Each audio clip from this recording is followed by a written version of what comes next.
During the Han Dynasty, there was a very filial man named Dong Yong.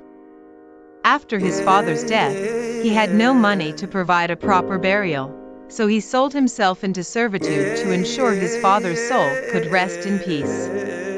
Recognizing his good character, his master gave him 10 million coins to return home and properly bury his father, with the agreement that he would work to repay the debt later. Standing before his parents' graves, Dong Yong reflected on his years as a traveling peddler, selling countless bolts of cotton and cloth, yet never thinking to buy a new garment for his mother.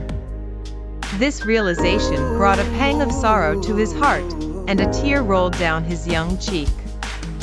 After a long moment of grief, Dong Yong dusted off his clothes and walked towards an old elm tree where his peddleress was placed.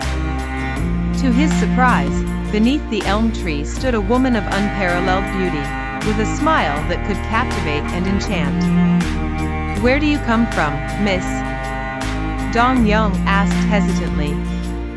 With a sigh, the woman revealed her identity. "Dong Yong, have you forgotten the stories from your childhood? There are 7 fairies in the heavenly palace under the Queen Mother's care. I am the 7th fairy. Didn't you often tell your mother that you wished to marry the 7th fairy when you grew up? I am she." This woman was indeed the 7th fairy from heaven, one of the 7 daughters of the Jade Emperor, who lived a life of luxury and ease in the celestial realm. However, the heavenly palace was cold and devoid of the warmth and camaraderie found on earth. Feeling lonely, the 7th fairy longed for mortal life. One day, while playing on the Lingshu platform with her sisters, she saw Dong Yong, a young farmer who had sold himself to bury his father, and was moved by his honesty and kindness. Her eldest sister, understanding her feelings, helped her descend to earth despite the strict celestial rules. Bashfully, she proposed to him, "I am willing to be your wife. What do you think?" Overwhelmed with joy, Dong Yong could only nod his agreement. With the help of the local deity as the matchmaker and the old locust tree as the go-between, they were married beneath the shade of the tree. Together, they went to work for Dong Yong's master to help him redeem his contract. However, the master was displeased to see Dong Yong bring his wife along, as the original agreement stated no attachments, and now there was an extra person.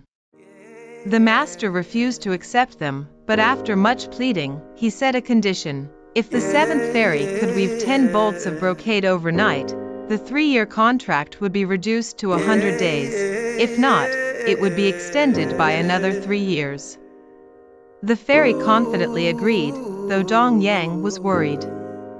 That night, after sending Dong Yong to rest, the 7th fairy burned a special incense called Nan Xiang, given to her by her sisters as a means of. Upon smelling the incense, the other celestial fairies knew their sister was in trouble and immediately came to her aid. With their exceptional weaving skills, they managed to create 10 magnificent bolts of brocade adorned with flowers and birds by dawn. The next day, the couple presented the brocade to their master, who was astonished by the quality. When the 100 days were up, they joyfully bid farewell to their master and returned to their home. The master, bound by their agreement, could not stop them from leaving. Upon returning to his humble abode, Dong Yang was greeted by his uncle's family and villagers, who were in awe of the beautiful and clean woman tending to the stove, like a fairy. They had never seen such beauty before. After marrying the 7th fairy, Dong Yong gave up his peddler's life. The fairy could not bear to be apart from him, not even for the brief period from sunrise to sunset. The fairy suggested to Dong Yong, "In heaven, I see men till the fields and women weave. Why don't you try farming?" Dong Yong hesitated, admitting he didn't know how to farm. The fairy encouraged him, promising to help, and suggested she could spin thread by the fields, so they would never be apart.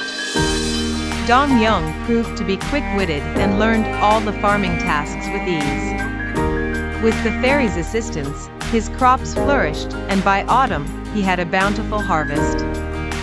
His uncle, skeptical of Dong Yong's sudden agricultural prowess, joked about the fairy using magic. Dong Yong defended her, stating she was a celestial being, not a demon. Their life together was simple but fulfilling.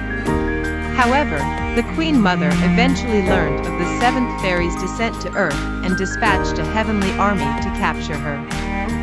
A river turtle friend from her heavenly days warned her of the impending danger. The turtle, moving slowly, arrived just as the heavenly troops closed in. In a desperate act, the turtle created 2 tunnels with its head, allowing the fairy to escape through the hidden one while it was killed by the soldiers.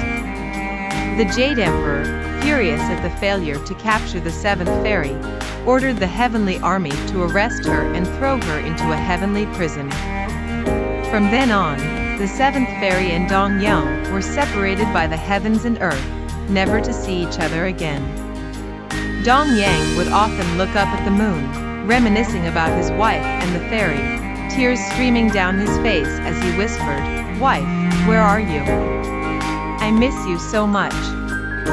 He frequently visited the place where they first met, confiding his sorrows to the old locust tree.